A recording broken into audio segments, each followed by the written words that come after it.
Morning, everybody. I want to start this morning's program by saying one thing to begin with. I am not Kevin Burke. Kevin Burke, the chair of ACI, or the president of ACI, was scheduled to moderate this panel this morning. Kevin was or is a victim of Slushageddon that crippled National Airport with 2 inches of slush. But nevertheless, the airline has canceled his flight, so he called and asked me to step in and take his place. My name is Mark Reese. I retired about a year ago from being the airport director in Seattle, and made the mistake of taking a phone call amidst retirement and ended up becoming the interim director here in New Orleans Airport. So I'm thrilled to be back in the business, and very happy to be chairing or moderating this panel with our great panelists this morning. We're going to have a very informal conversation, talk about the hot issues that airport directors are thinking about and working on, concerned about in our industry. And let me start by introducing the panel. Each of our panelists have been in this industry for some significant amount of time and have a great deal of experience. However, each of them have been in their current positions for less than 2 years. So they are bringing a lot of experience, but they're also bringing a new perspective to the job of being an airport CEO. So with us this morning is Carl Newman, who is the CEO of Jackson Airport Authority, just next door in central Mississippi. Christine Cassotis is the CEO of the Allegheny County Airport Authority, otherwise known as Pittsburgh. Ivan Satero, director of San Francisco International Airport, and Izzy Bonilla, who many of you probably recognize because he actually slept in this chair. He's been in this chair so often. Who's the executive director of Milwaukee General Mitchell Airport. So let's start with the first question, and then I'm going to sit down and we'll just let the panelists take it in whatever order they want. So what's keeping you up at night? What are the biggest challenges your airport's facing and that you are worried about and trying to grapple with? So, Carl, you want to start? Sure, I'll start. As Mark indicated, I've been in Jackson just a little over 2 years, and just prior to my arrival in Jackson, the airport lost service from Southwest Airlines. And so, as you might imagine, anytime I'm out in the community, almost the very first question I'm asked is, when are you bringing Southwest Airlines, back to Jackson? And so the thing that keeps me up most at night is trying to figure out, how we're going to get not necessarily Southwest Airlines, back to Jackson, but how do we fill the void that was left by the departure of Southwest Airlines? There's a real perception, that fares are always, cheaper with Southwest. Sometimes they are, sometimes they aren't. But in our business, oftentimes, perception is reality. So we spend a great deal of time working to attract new carriers into our market and replace that service. I can't stress enough, that the measure of, one of the key measures of success for me will be whether or not we are able to replace, some of that service over time. So we're working very hard to do that and attract that additional service along with some of our other airline or business partners at the airport. For SFO, certainly safety and security is at the top of all of our lists here. But when you think about, we're in the opposite problem in that we're experiencing 10% international growth and 5-6% domestic growth year over year in the midst of trying to implement a $6 billion capital program.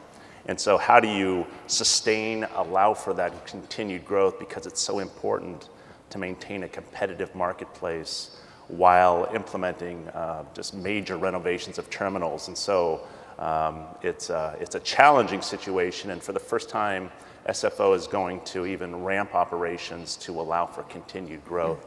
And so right now it's a daily challenge in trying to make sure we just can always have gate capacity while we're taking terminals out of operation. We're down 12 gates right now, and we have a temporary terminal that we built, and that is what's going to have to allow us over the next 3 years to continue to grow along with some ramp operations.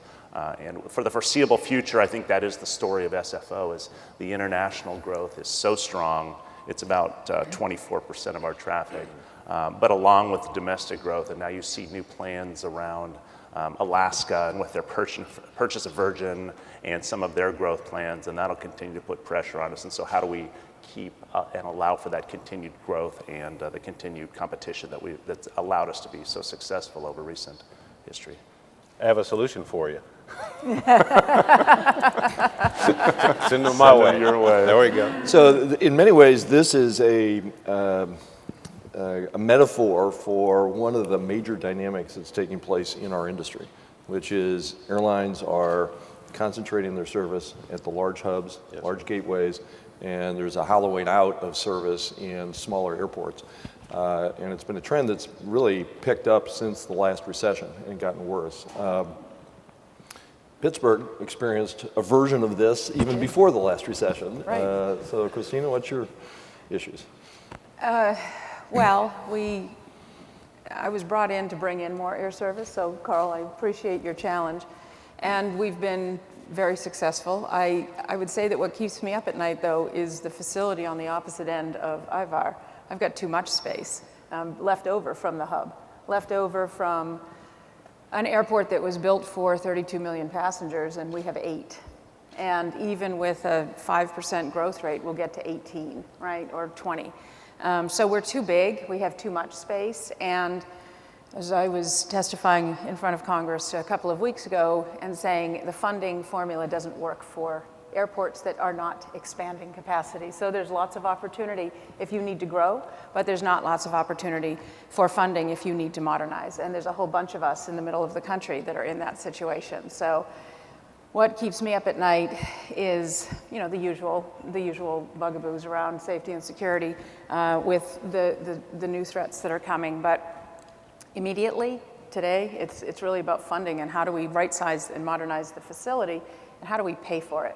I think we're an underperforming asset in a lot of ways. We don't make enough of the right money in the right circumstances, and I think that we have a lot of work to do in understanding how to meet the needs of our market, and that's what I am really very focused on, which is why I've been thrilled with this conference. Whatever she said. Good answer, dear. I'm with her. No, I mean, that's exactly right. In fact, it seems like the medium hub airports are the ones that are kind of caught in that sweet spot. The large hub airports, they tend to gravitate, if they're lucky, they keep their hub status or whatever they are, and they have funding, they have money, but it's like the medium hub airports that are in that sweet spot, especially ones that, like Pittsburgh and Milwaukee, used to have a smaller hub for Frontier and Midwest Express and also AirTran. So we don't have as much space as what Christina has, but we're saddled with leases that were written where we had kind of like a hub mentality.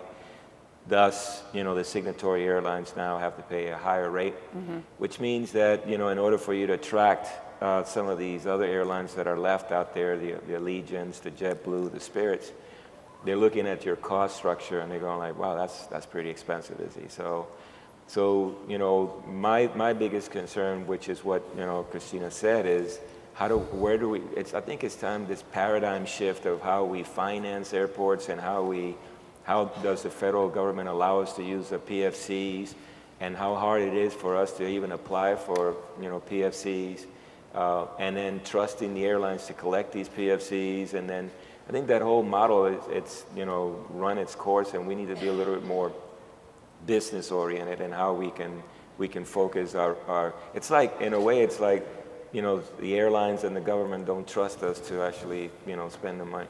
correctly. And it's like, you know, enough is enough. We're businesses. We want to move forward with what we think is best for our community and what's best for our airport.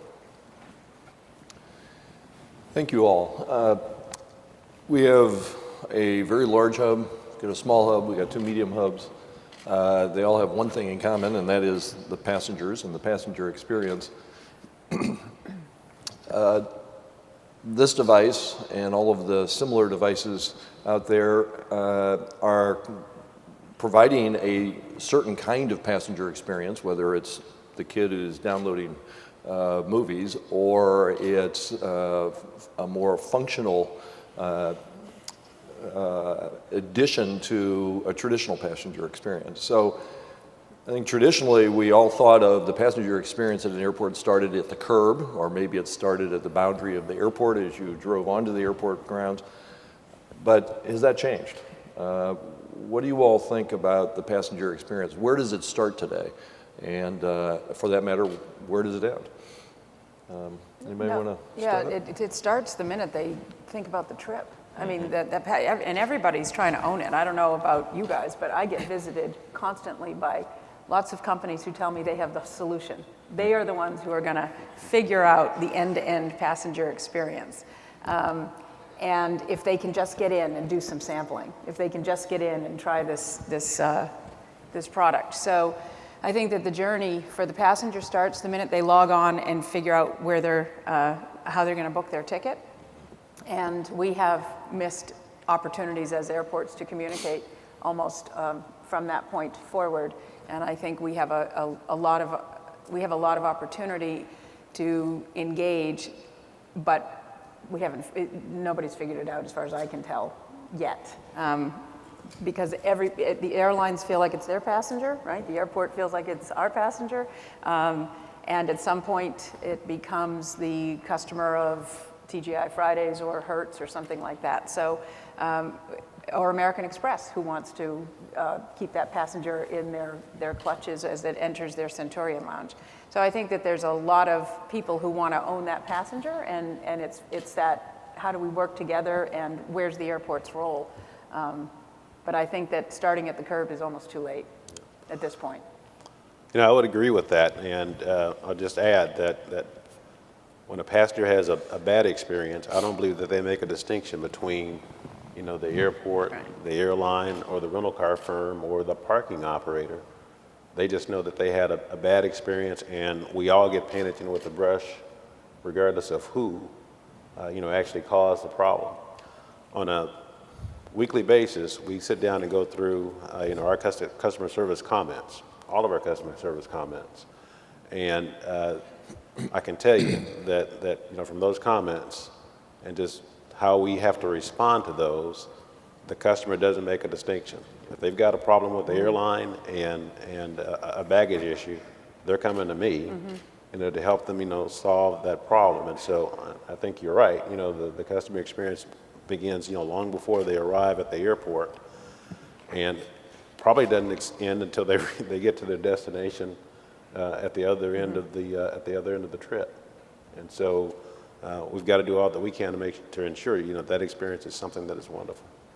Yeah, you know, and I see it the exact same way, and that people are excited about going on vacation, but then this sense of dread sets in about what's the airport experience going to be like, and it's an unpredictable experience across the nation. And so, you know, we can do everything within our powers and do some really amazing things, but what will stay in their mind is the experience at the checkpoint or at bag claim. And so the partnerships are really important that you have with the federal agencies and with the airlines, and trying to drive alignment in the culture of your organization as an airport, but expanding that culture to all of your service providers and all of your tenants. So there is a consistency around that experience. And I think we've done it really well and not so well. And I think probably the best experience we've provided was when there was such great alignment when we opened Terminal 2, and we had all new food and beverage outlets that were really a reflection of San Francisco, and we had Virgin America, and there was really wonderful alignment in that terminal and with that airline and with all of the offerings. And so that was the kind of experience now we're trying to replicate with our capital program across our other terminals. And we've got really strong partnerships with the TSA and trying to drive them to the same type of focus on the experience and how important it is. And what we see is at Terminal 2, even the TSA experience is better for people. The perception is of people that the facility that we built and the pride that even the TSA takes in the kind of facility that it elevates that experience even through that checkpoint. And so to me, that's the future, and enabling with technology and having a seamlessness about it, that experience being seamless is the future of the passenger experience. Yeah, well, you know, it's, yeah, well, I agree 100%. Again, these guys have more experience than I do on this thing, but I gotta tell you, one of the things that we as airports need to do better in working with our partners is metrics. And, you know, in Milwaukee, you know, without even going out there and finding out what is it that we're doing well or what is it that we're doing bad, one theme keeps coming up, which is we love Milwaukee because it's easy to get in and it's easy to get out. And then when you start asking them questions like, well, compared to what? And, well, compared to Chicago. Okay, but you know, we're not Chicago, so each airport has its own. It needs to look at measuring and finding out exactly what's going on out there. What is it that the passengers are looking for? How well you're doing? How well are the airlines doing as far as their services? Because, you know, like Christina was talking about, at one time or another, these passengers are our community folks. They tend to, you know, be other people's customers. So how do we work with our partners to make sure that their experience continues to be a positive experience? What kind of food offerings can we give them? What kind of services? What is it that people are looking for right now when they are captive in the airport waiting for, you know, that flight to wherever it is that they're going to? So, you know, I think that's where, you know, each airport's going to have to look and work with their concessions provider, their service providers, and start looking at ways to, if the old ways weren't working, let's see if we can, you know, find out a better way to offer that service. What kind of new technology is out there that we can use to find out what is it that we should be doing? And that's one of the things that I'm pushing a lot of key performance indicators in my airport to find out and analyze exactly how we're doing, where we're going, and what is it that our folks need. I think, just quickly, Mark, that kind of following up on something that Izzy said, is that a lot has to do with expectations. Yeah. And so I think we keep metrics as well, and I think that we do pretty well in terms of, you know, what is going on around the rest of the country. In general, you know, folks that arrive at an airport get their bags in 20 minutes or less. And that's 20 minutes from the time the airplane chalks in. 20 minutes, they're normally out of there. And they're able to get through the screening checkpoint. Our goal is 5 minutes. You know, a lot of folks around the country would love to have, you know, folks get through screening, you know, 10 minutes or less, and it's a lot higher in many places. Our folks, on average, get through in about 5 minutes. It's their expectation. So when people are in line, you know, for longer than 5 minutes at my airport, they feel like they've had a bad experience. And so all of it, you know, some of this stuff is, you know, is really relative. In many large hubs, they feel like they died and gone to heaven if they got through it in 10 minutes. So, well, Ivar, if we bring this into more focus on food and beverage retail, you mentioned Terminal 2. Terminal 2, I think, in our industry was a bit of a milestone. There's been a lot of discussion, a lot of thinking about how do we break down the walls between concessions and hold rooms? And how do we integrate those more naturally and seamlessly?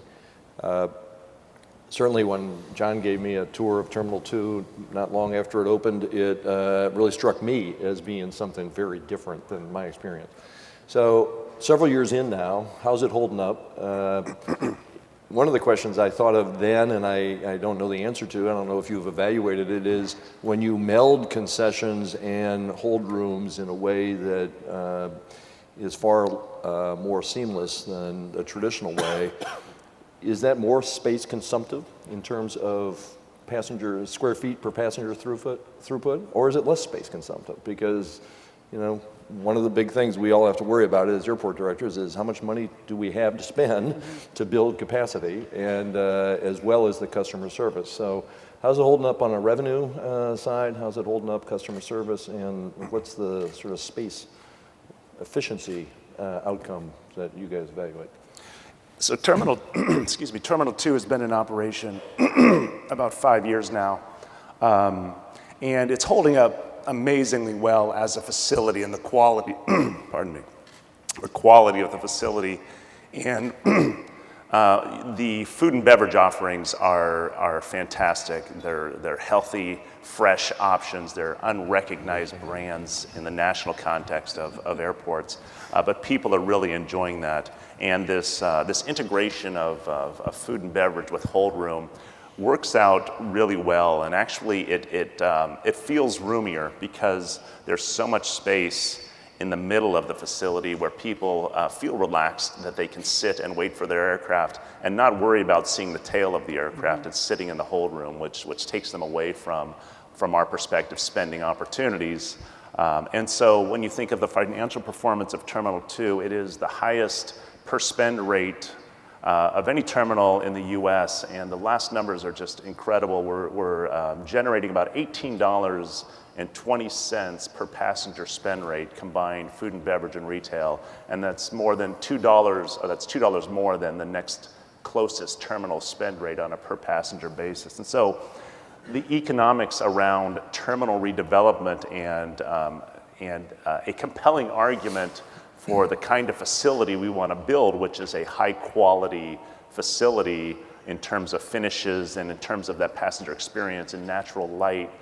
There's a really compelling financial argument to be made that I think even the airlines now are getting on board with and seeing that the economics support the investment. And so that's our approach now. And even where we can't, without unlimited funds, where we don't have the ability to upgrade all facilities, we're taking a lot of those amenities and that experience related to the furniture options and yoga rooms, and what else we can do with daylighting, and going through other terminals and doing kind of an interim refresh. It's called our REACH program.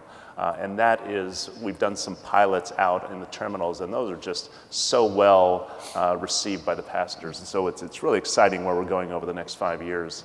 And I see some of my REACH folks here sitting at the table, and they do an amazing job with understanding the passenger experience and how to best leverage limited resources with these types of amenities.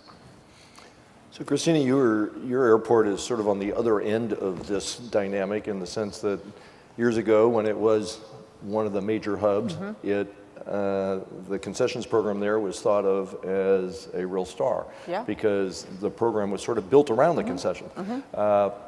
Now, obviously, as you said, a terminal built for $32 million. You've got a quarter of that in terms of current passengers. How are you adjusting the concession side of things to try and hold on to what is good, despite the fact that you've got so many fewer passengers? Well, to follow up on what Izzy was talking about, and he and I have been having this conversation offline, it's really a relentless focus on the data, right? At this point, we don't have the luxury of trying things and hoping they work out. There have been a couple of missteps lately that have been really disappointing. And I keep saying, why are we doing it? Where's the plan? What's the strategy? What need does this fill? And when that answer doesn't come back based on data and analytics, then it doesn't work. And so I think our opportunity is to say, okay, let's really understand that 32 million people are not coming back here tomorrow, or they were never here in the first place, but 18 million more aren't coming back tomorrow. So what do we do with these 8 million? What is the highest and best use of the space within the terminal? And how should that be organized in a way that meets the needs of the passenger, so that we eliminate the stress from their experience and give them an opportunity to get what they need, when they need it, where they need it. We're all trying to figure out that magic formula, right? That's our job.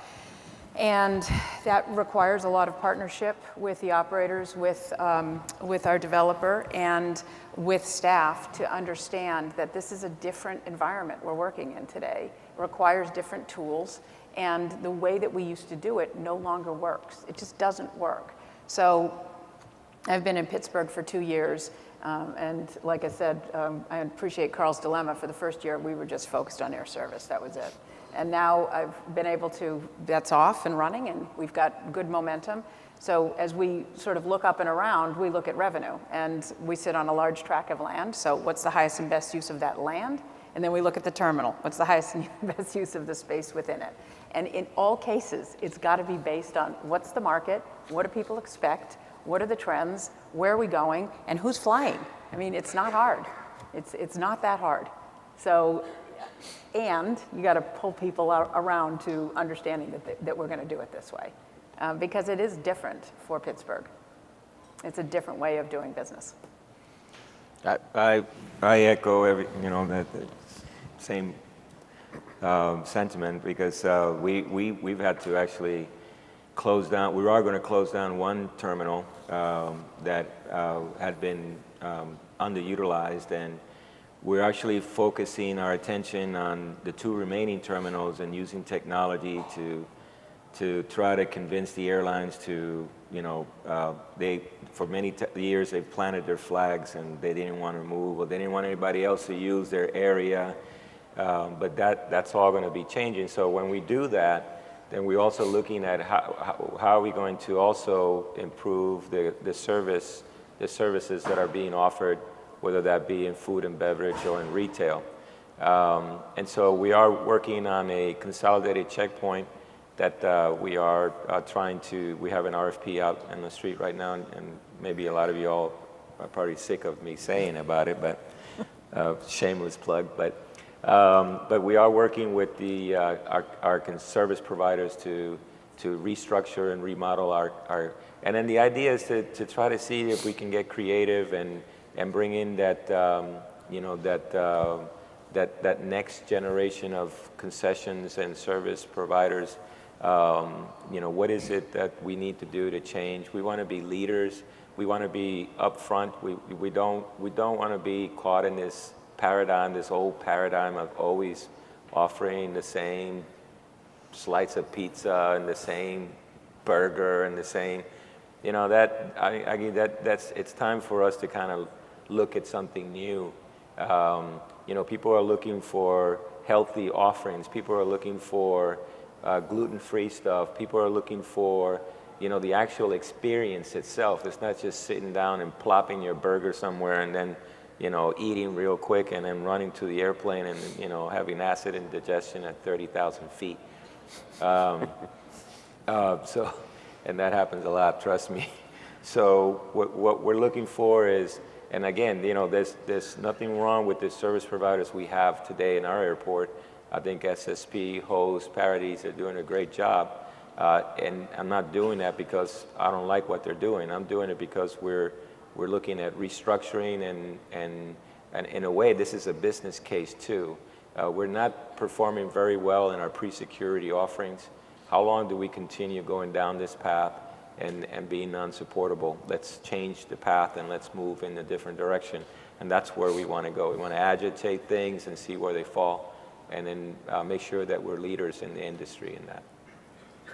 So one of the more provocative conversations I remember hearing, or presentations, I think it was an ACI annual meeting, and the presenter was talking about technology and talking about the demographic changes that of course are constantly happening, and making the point to all of us middle-class airport directors, or middle-aged or older airport directors, you guys got to quit thinking about your customers the same way you've always thought about them. The growth of millennial travel is much faster than senior travel. And whether it's signage or the way passengers think about they're coming to the airport, or concessions, that the decline in the average age of traveler is an important thing for airports to think about. So how are you all thinking of it? Are you noticing that? Are you seeing that the demands, the expectations of your passenger customers are different today? Aren't they for all of us?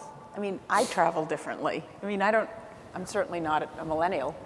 Would love to be, but it's that ship sailed. So, but I'm living in the world that is affected by the products they use. So when I go through an airport, and particularly my airport, I pay attention to it as a traveler, and absolutely expectations are different. You know those signage directories in the middle of airports that you're always looking for?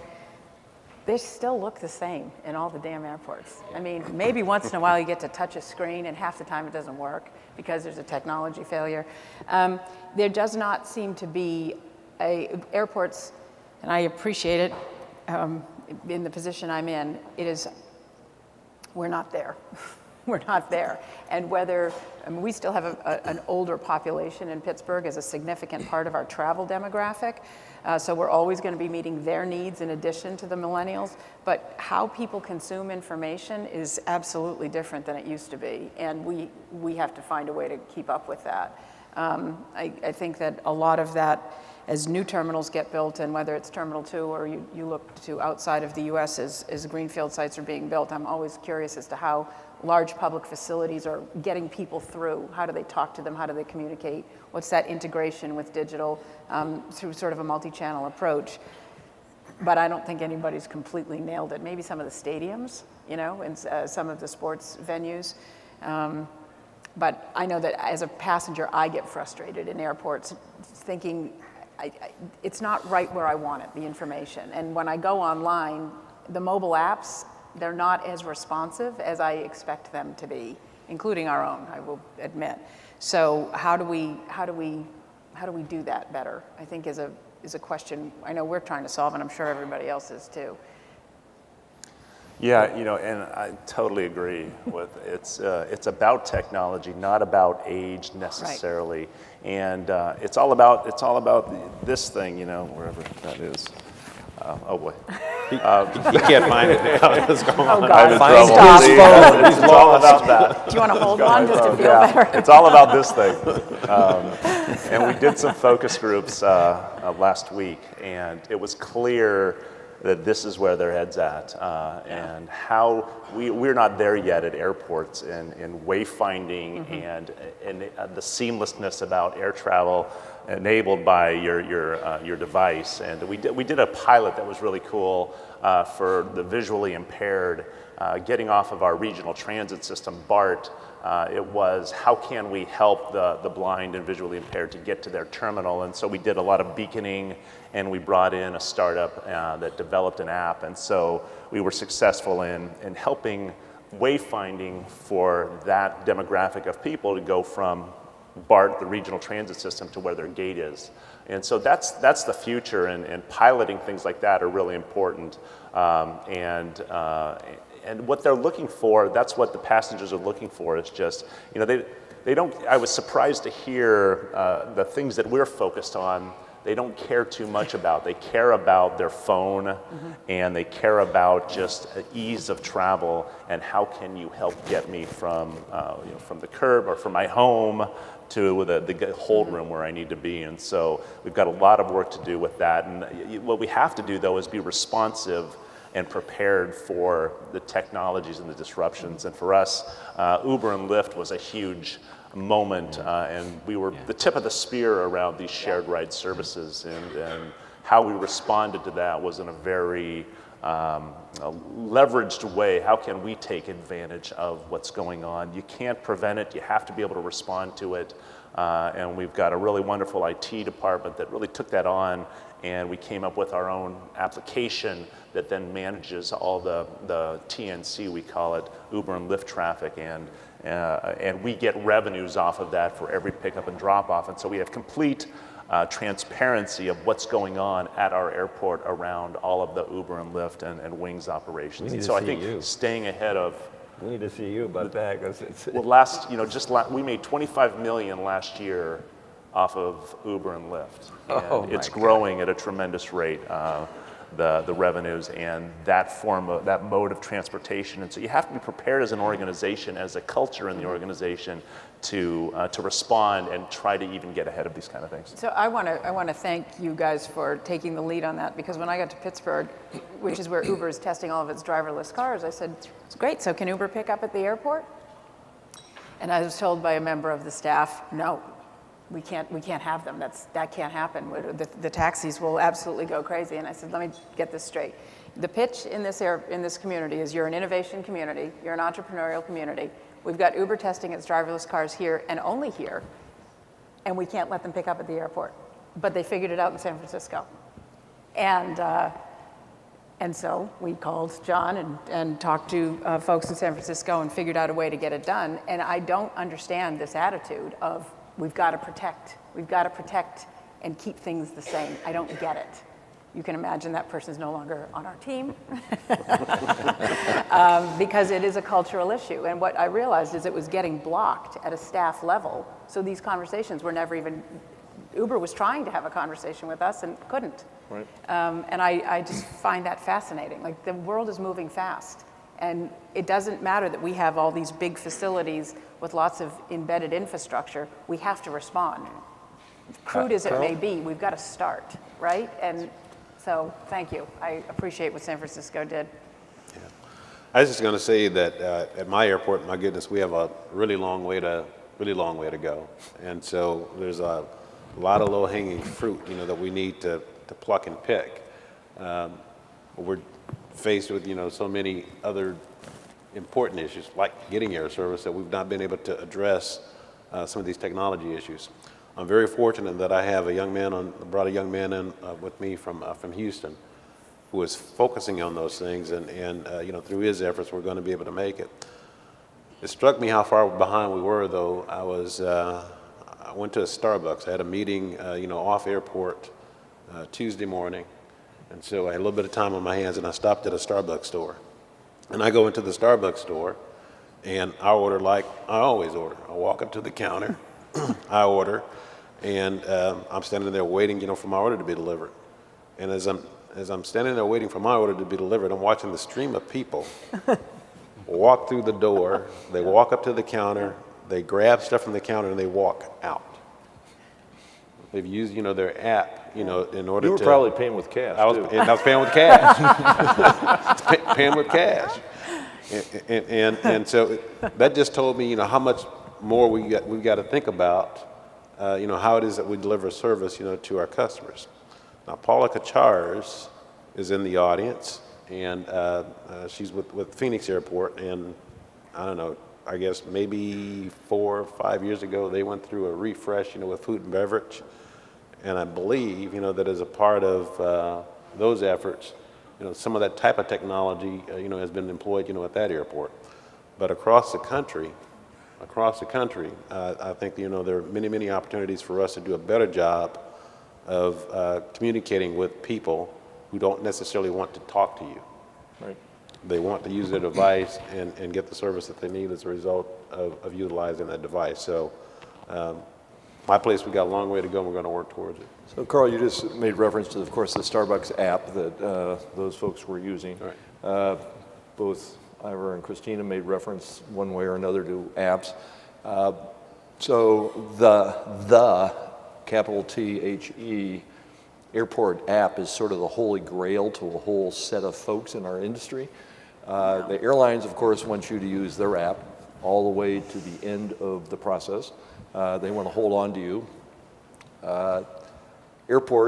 Various airports have tried writing an app for their airport. And of course, if you're trying to appeal to business travelers who travel a lot and go to a lot of airports, they're probably not going to have 35 apps on their phone for each airport. Mm-hmm. When I was in Seattle, it seems to me I was having to sign an agreement once every 3 months with Google or somebody to come and map the airport again. So, like I said, there's this theory that sometime, somewhere, somehow, there's going to be the perfect airport app that's going to allow you to guide yourself, be up to date with where the concessions all are, allow you to know what the parking rates are and make reservations. Anybody have any thoughts on how we evolve? Where is this ever really possible? You know, when I want to go back to that and the other thing about you know, the opportunities that are out there and how, like Christina was saying, it's like, you know, we become so protected. I just found out the other day that there's some company out there, and I don't know the name, but they're like an Airbnb for rental cars. So it's like people actually, I don't know why, I wouldn't lend my car to anybody. It's my boss 302, by the way. But I, you know, they're actually renting cars like Airbnb for people just get off the plane, and instead of going to Hertz or Avis, they're picking up cars. Well, you know, Ivar can tell you all about that. They've got a whole operation in San Francisco where some companies doing. That's what I'm saying. I'm going to talk to my man here because we got to maybe offline. But I use an app when I'm on the road that seems to work very well, and that's Waze. You know, it tells me there's a cop ahead, so I slow down from 130 to the speed limit. And 9 times out of 10 it works. It actually tells you if there's an accident, there's traffic ahead, go take this area. Why not? Why not, you know, come up with something that tells the passenger, hey, you know, there's something going on in your airport, you know, maybe at the checkpoint there's a 15-minute wait, or, you know, what's going on in the rental cars, what's going on in your parking facilities. One of our largest revenue generators is parking. And I believe that the way we've been operating parking is, you know, old school. You know, we need to start thinking, you know, we need to start putting parking and doing it as a business here. You know, start offering those reservations programs, start offering those rewards programs, start offering that information that the passenger needs instead of searching for a place to park for 15, 20 minutes, have them go directly where they have to go. So that, to me, yes, technology would help. It's just like, we're kind of thinking which one, how to do it, who's going to do it, and, you know, how can we all get on board? We tried it. When I was at SH&E, we partnered with Sapient Corporation, and we created a multi-channel app that was supposed to be, the pitch was to airports, nobody wants 50 apps, they want one. It was too costly for the airports to sign up to. It didn't allow them to brand their own airport. It's coming. Somebody's going to figure it out. And this goes back to whose passenger is it, right? And what will happen is there will be a disruptor who will come in and say, you know, they'll be 25 years old or 16 or something like that. They'll write a program, and they'll pull all of our information into one. The issue really is the updates. You know, how do you make sure that I think we all have a vested interest in giving the passenger as much information as possible to move through our airport, especially if they didn't start at our airport. If somebody's coming in from San Francisco or Jackson, I'd like them to understand what's available to them in Pittsburgh. They're not going to download my app. They don't want it. I don't want 16 apps on my phone. The irony, of course, is that the people who use an airport, whichever one it is, most often, meaning a local resident, are the ones who need an app the least, exactly. because they're already familiar with the for. airport. So right. it's, but like you said, you don't want to have a whole mess of them. You know, I think the big issue for me around you know, as you were talking about the Airbnb of rental cars, we're talking about Uber. Uber for us, in terms of disruption, and as we look at all of this, Uber for us is really affecting our long-term parking in a big way. It's cheaper to take an Uber out to the airport and take it home than it is to park for 4 days at the airport for a business trip or a personal trip. So we're seeing a big hit. And I think that back to funding and what keeps us up at night, one of the big things that I think about is how our funding that we take for granted is our own revenue sources are changing. So you get drop-off fees from Uber? Pick up and drop off. And drop off. So I think that's where we're all going to head, because that curb space is going to become more valuable than the parking space, right? I agree. So I don't know what the magic answer is on the apps, but going back to us as airports, and we're trying to keep up with this new digital technology, which is moving at the speed of sound, while we're trying to figure out how all of it affects our revenue streams. which which we count on and are using for projections and how we're getting our bonds and funding our improvements, and it's all changing at the same time. And I think that that's no small thing, you know. So, Carl, we're all behind. You're not alone. We're all Thank behind. And now let's throw in driverless vehicles to Okay, the let's mix. do that. Okay, there you go. How do we make decisions around that, major investment decisions? And so I think it goes back to being prepared with leadership around innovation at your airports and a culture around that as well.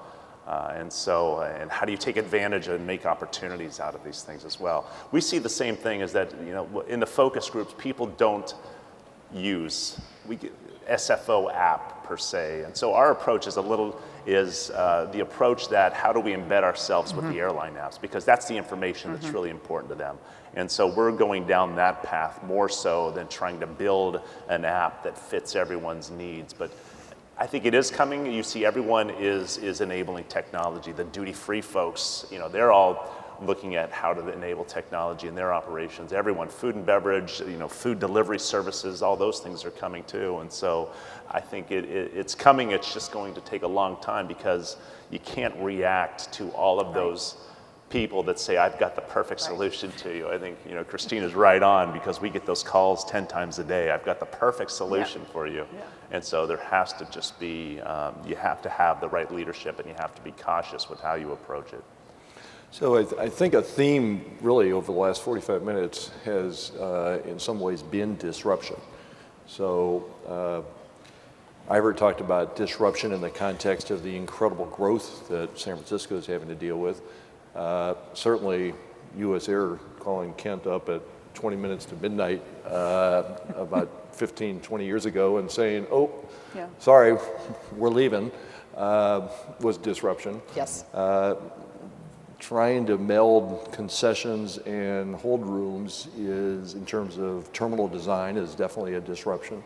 And everything we were just talking about, Uber, so many of us, and certainly was the case in Seattle when I was there, it was true here in New Orleans before I got here, how do we figure out the right way to get the TNCs to the airport, because there was definitely demand for it, but do it in a way that was economic for the airport and pay at least some deference to the impact on the cabs, who, let's face it, cabs are a political force in almost every city based on having been there for as long as they have. So there was disruption. But then you start thinking, as was just referenced, you've got TNCs coming in, and 20 years from now, we may well be looking back to those quaint old days where airports had all of this parking revenue and all of this parking capacity. And it's just going to get worse with driverless cars. You're going to need a lot more curb and a lot less parking. As the people who have those get dropped off by their car that then takes itself back home and puts itself back in the garage and then comes picking them up. And I was having a conversation in New Orleans here a little while ago with representatives of the rental car industry. They are thinking of Uber as a threat to their market share. Because if you can move around a city easily with a TNC, maybe more easily than in some markets a cab, then why do you need a rental car? So disruption is unfortunately accelerating, I think, for all of us, both for airport directors and for many people, whether airport staff or our partners. Disruption is a way of life, I think, for the future. So with that, let me transition to questions from the audience.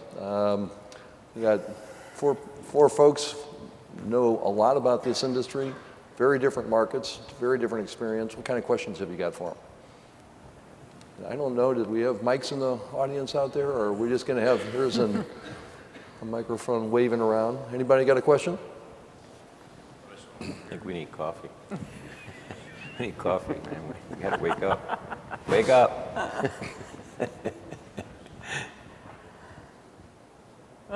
Nope. No. False alarm. False alarm. Give it to Jeff. Give it to Jeff. Give it to Jeff. I don't know. No, Jeff's not getting it. All right. Kent? Hi, Kent Vandenberg with HMS Host. A lot of the conversation sort of ended up leaning into technology. We had some good conversation there. So I want to pose something a little different and see if I can't get some perspective. With our company, one of the ways we focus on technology is how to utilize it without sacrificing the personal touch. It's sort of like the opposite of how can I get rid of labor. So maybe get some commentary here on how do you view technology as it relates to personal service? I have a, and I'm going to apologize if I offend anybody, but I find those iPads in front of me at every restaurant that ask me to tip 20% before I've even seen a hostess or a wait person crazy. I don't get it. I half the time I don't know how to use it because it's got ads on it. And so if I'm sitting down at a restaurant in an airport, I'd like to interact with somebody, or I'd like somebody to come over and say, okay, it's not easy. The technology has to be easy, and you have to have access. It can't replace people. In an airport, we all have heard the expression that people are stressed because it's an unpredictable environment, even if you know it. Even if you're a regular at San Francisco or any of our airports, if something goes wrong, or you're running late, or the dog didn't come in, or something happened and you're stressed out trying to grab something, you're under pressure. So people want some sort of certainty and they need help in our airports is my sense. And I don't think that technology can ever replace customer service by a human being. We can all try robots and see if that's going to work. And if there is some sort of high-touch complement to technology, I think it works. I think when it replaces customer service completely, it fails. And it becomes more of a burden and more of a stressor on the user. And that's what doesn't work. And I agree completely. You know, people need reassurance in their travel and their experience at the airport. And there's no reassurance on an iPad. You know, you need to interface with a real person who can give you a real answer and have some emotion around it too, because we have to be empathetic to the experience that passengers go through at our airports. That's the only way we can really respond and create change in our airports. And I think, you know, one thing we learned in those focus groups as well is, and it was there was one group that was pretty tech enabled that came in, and they said, you know, tech is not the solution at an airport for everything. Sometimes I just want to ask someone, how do I get to bag claim? I don't want to go to a screen, and I don't want to look up terminal and then drive down to, you know, to arrivals and bag claim. I just want to ask someone that can give me a quick answer. But it was all about, and so that's part of the seamlessness about it too. It's tech can slow you up and create more stress in the environment. So I don't think there's any getting away from that personal touch in airport experiences. The personal touch is extremely important, and so the technology is there to assist folks. It doesn't replace people. And I'm reminded all the time, you know, that what we do in our business, we're actually in the customer service business. All of us are in the customer service business, and you know, things as simple as you know, asking for directions. You said, you know, asking for directions. I had a perfect example just here this hotel this morning. I asked someone where the Starbucks was, and they could have easily pointed, you know, to the Starbucks, but they didn't do that. They said, here, let me show you. And by the way, they actually didn't work here. They're one of the folks that are out in the audience, and I look upon that person as a great example of customer service and how to do it. And so the technology assists, but we all need to own, you know, the customer service piece and ensure that everybody that comes through our facilities receive that great personal touch. Have you figured the elevators yet? No. Well, they did make sure, they must know they have a problem, because they actually had a lady out there teaching people how to use this damn thing. It's just, but you're right, you know, that personal touch is important.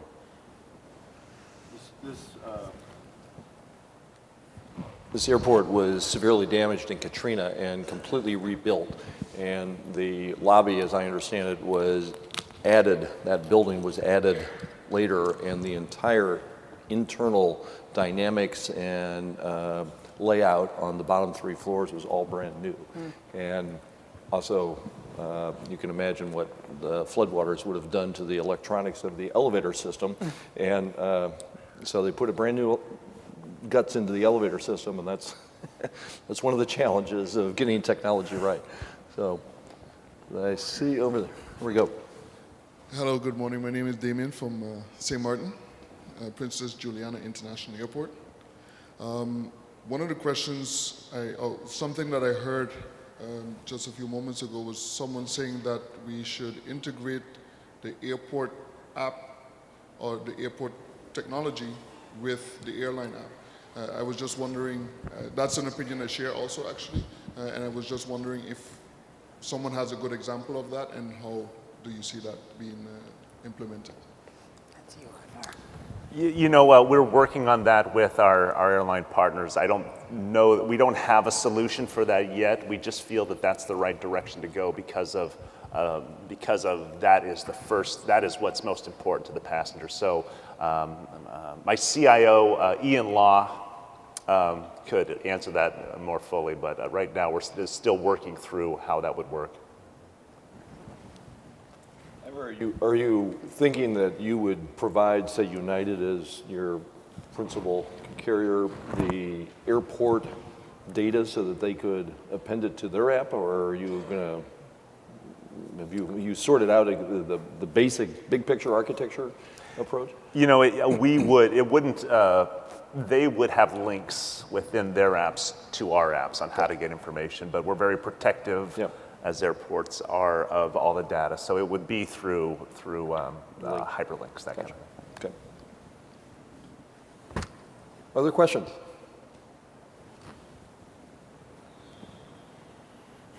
That's amazing. I can't believe that we have answered every question you have for a unsuspecting airport director. You can always count on Oris. I know, you can always count on Oris to fill the gap. Oh, Oris. So, well, we've talked a lot about what's going on at your airport. I'd like each of you to tell me what you think is going to happen to our industry in the next 4 years because of what's going on in Washington, D.C. I'm not touching so as I think I heard that is, you want a prediction of what's going to happen to the airport industry due to what's going on in Washington, D.C.? I'm going to need tequila for that. Yeah. Well, let me You take it, maybe, well, I'll just define the question a little bit more, if you'll allow me, Oris.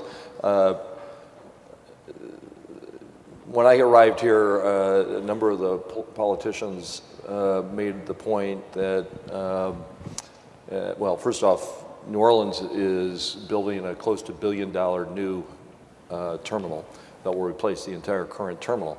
And for a market like New Orleans, that's a pretty big number.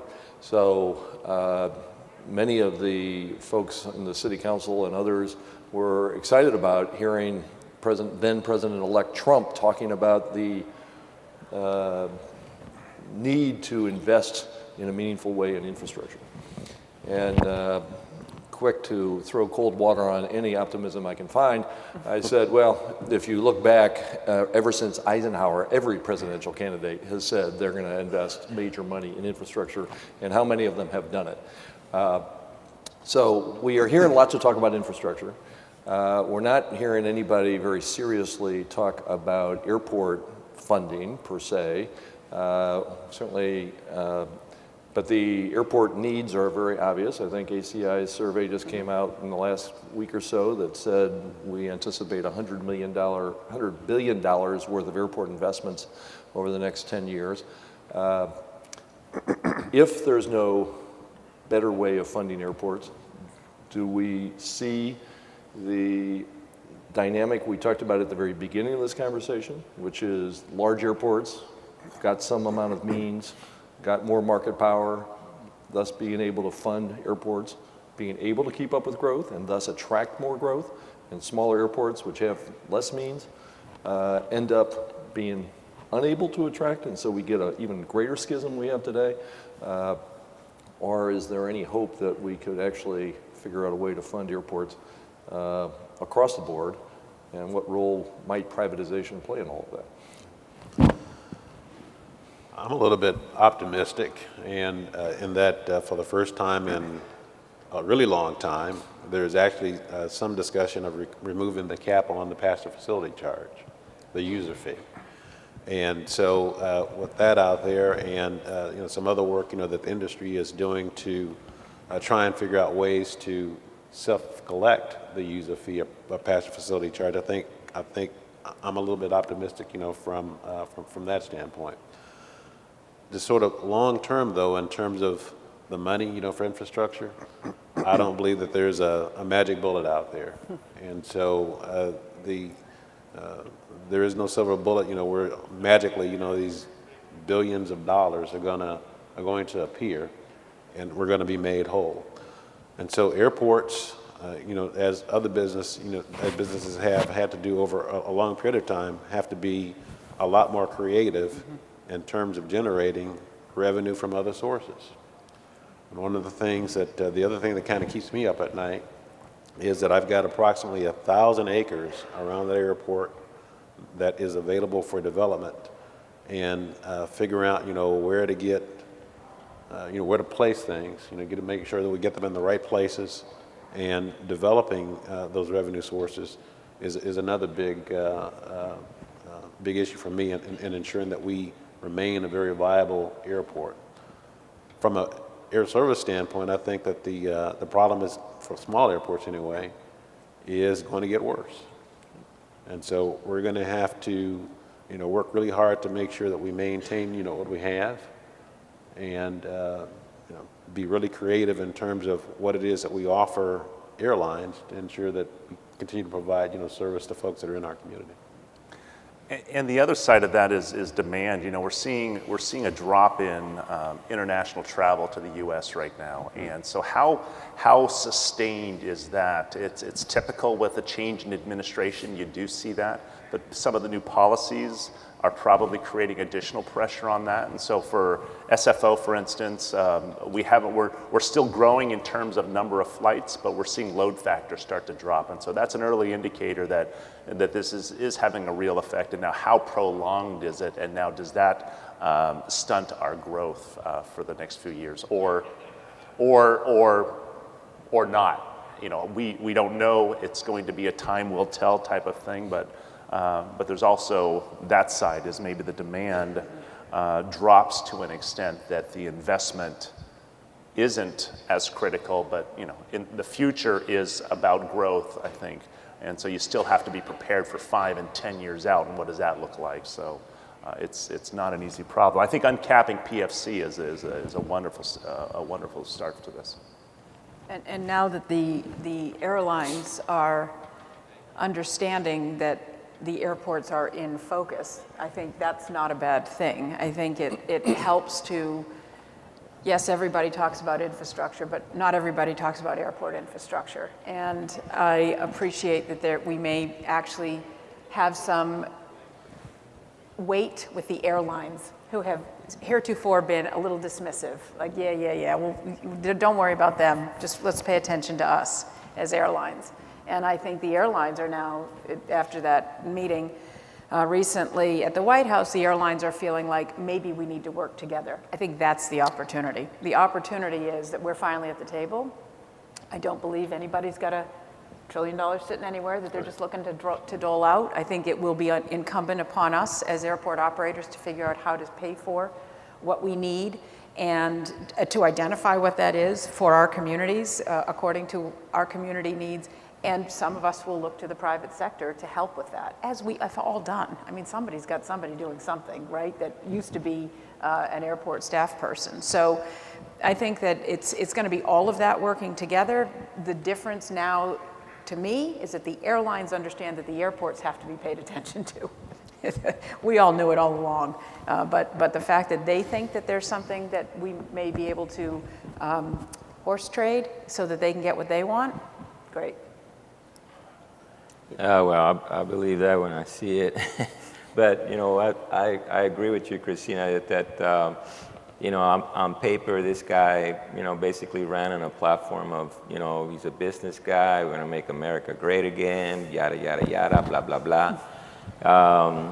You know, so far, you know, we haven't seen, except for the meeting that we did have in DC, you know, let's see if they put their money where their mouth is and we, you know, we do see some changes. Or this draining of the swamp, it's not gonna get drained, it's gonna get plugged and we're back to square one. I mean, again, on paper, this would be a great opportunity from a perspective of somebody who comes from a business side, who understands business and understands that bureaucracy and some, you know, regulatory issues that maybe are holding us back may need to be tweaked or changed or, you know, facilitate that type of process. So it's kind of early in the administration. You know, let's see what happens. It's only been, I guess, 60 days. It seems like a year, but it's 60 days. And you know, we'll see what happens. You know, but this is if all the stars had aligned correctly, this is really the opportunity for airports to start looking. Hey, let's look at other. You know, why not? You know, open up the gates again for, you know, partial privatizations or look at more freedom on our PFCs, or look at, you know, how we deal with the airlines. That to me this is a good opportunity. I'm hoping that you know, that this is the next 4 years becomes a little bit more easier for us to kind of, you know, get the funding that we need and thus invest in the infrastructure that we need to do. All right, thank you. Any more questions? Well, oh, there we go. Mr. Schoen, behind you there. Thank you. Thank you for all your comments this morning. And you've talked about disruption in the industry. Certainly agree with you on that. And the need for creativity and innovation. Switching gears from the talk about technology, I'd be interested in your thoughts about what we do to draw the future of our industry into our industry in terms of the future leaders for your roles, for all of our roles. You look around the room, and from an average age standpoint, we certainly saw this at SeaTac Airport as well, the challenge of bringing in the young who are interested in the aviation industry, particularly from an airport standpoint. So I'm curious what each of you are doing at your airports, or what you think the industry needs to do to be more attractive to those folks who are going to help us deal with all of these challenges that we face now and in the coming years. Let me put a little finer point on Jim's question. Jim and I worked together in Seattle. A year or two before I left, I asked the HR department to give me a profile of the airport employees. I discovered that we had 10 times as many employees who were over the age 70 than were under the age of 30. Wow, that's amazing. Which was a mind-bending statistic. Say that again? We had 10 times as many, essentially we had 10 people, I think what the number was, who were over the age of 70, and one person who was under the age of 30. Wow. Now, you know, we went out and hired people with a lot of experience. We insisted a lot of experience. So, you know, you paid more, but you got people in their 30s, not younger people. So I think that's just a sort of statistical undergirding of Jim's question. How do, many of the questions we talked about are disruption oriented, and getting younger people who maybe are comfortable with change, comfortable with new technologies, facile with it, is going to be important. How do we draw that group of folks into our industry?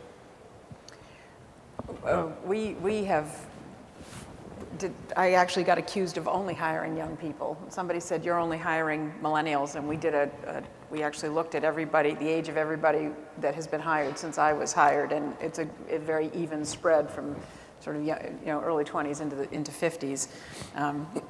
And we are, a couple of things. First of all, we've looked at our pay bands because we want to make sure that we're attractive, and we are looking at sort of how we fit into that whole competitive set when people are coming out of college and university, or the trades, to say, why would you want to be here? So sort of making sure that foundationally we feel like we have a good position to start with in terms of what we could offer for a package, because I think a lot of airports have that as a struggle. Number one. Number two, there are young AV geeks in every community, and it's fascinating to me that people love planes. And if you give them a chance to be part of a mission that says, you know, you can be part of this, we have found that our recruiting has been, we have put a lot more effort into recruiting directly for certain types of jobs, getting more involved in the community, in joining with organizations in the community to talk about what we're doing and why. And we're also embarked on a pretty big program with education with kids to get them interested and in aviation as an opportunity. I just gave a talk at Penn State to the Public Relations Student Society of America, and it was a Saturday morning. There were 150 kids in the room, and I said, look, you're communicators. That's what this industry needs. Have you ever thought of aviation? And I had 15 people come up to me afterwards and said, I had no idea airports were a thing. I thought you just kind of went through them. I thought you just went through them. I've never really thought of them as a place. So I think we do have, it's a great question. We have a tremendous responsibility to get people involved and to offer them an opportunity to see how complex and interesting it is. I happen to believe that people don't need to stay at our airport for 40 years. That's not necessarily the kind of organization we need to be. If people want to join for 3 to 5 and cycle out, that's great. We just hired a young man out Christina, of... let me interrupt you because we've got about 1 minute left before we need to let Sorry, these folks I'll go just say, someplace else. So anybody else want to add Anybody else? Go to ahead. Christina's thoughts? Just quickly, you know, we at SFO have been the beneficiaries of just tremendous leadership. Our director, John Martin, was there for 22 years. And did an amazing job preparing the organization. And I think so much of it was around the succession planning and succession planning at all levels of the organization. We really focused on that, aligned it with our culture, and drove that so everyone felt that the success of the organization is dependent upon every layer doing their job, which means they had to prepare for their own departure as well. And then we really built out internship programs around preparing the organization, and we bring in a lot of people every year that get exposed to understanding of really, what an airport does, because I think it is not well understood as a wonderful career opportunities. I think the reputation of the organization has a lot to do with attracting the people that you want to see show up on your doorstep. And so Ivar is talking about culture. Culture is very, very important. And if your culture is one that embraces young people and giving them the opportunity to go out and do great things, and giving them the ability, not the ability, but allowing them to fail in order to grow. That speaks volumes for your organization, and you'll attract the right people. Yep. Izzy, anything to add? Great. Ditto. Well, thank you all for attending this morning, and join me in thanking Carl and Ivar and Christina and Izzy.